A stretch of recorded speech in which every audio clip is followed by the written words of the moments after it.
মানুহ দুখ কষ্ট আহিলে যে মাকহঁতে পুতেকহঁতক যে ক'লো ইমান ৰ'দত আছে যে মুখখন শুকাই তেনেকৈ হ'ল গৰু অৱস্থা তেনেকুৱা হ'ল।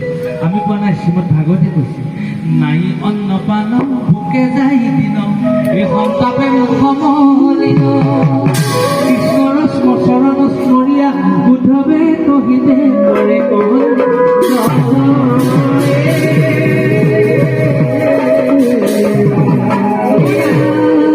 সেই সময়তে ভ্ৰমণতে বিদুৰ কপাই নালাগ।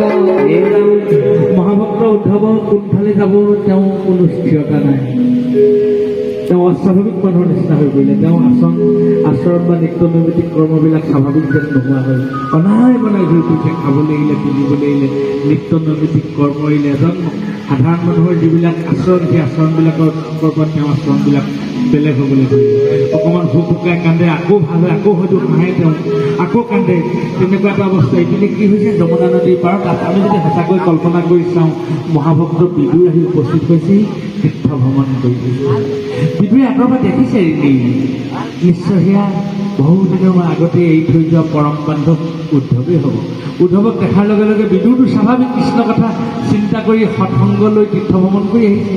এতিয়া বিদুৰৰ অৱস্থাটো স্বাভাৱিক হৈছে। বিদুৰে আঁতৰৰ পৰা উদ্ধৱক দেখি তেওঁ কৃষ্ণৰ চৰণৰ কথা সুধিবলৈ কৃষ্ণৰ বাৰ্তালাপ কৰি তেওঁ উধাটোক আহি উদ্ধৱক আহুতা মাৰি ধৰি কৈছে। বিদুৰে কি কৈছে?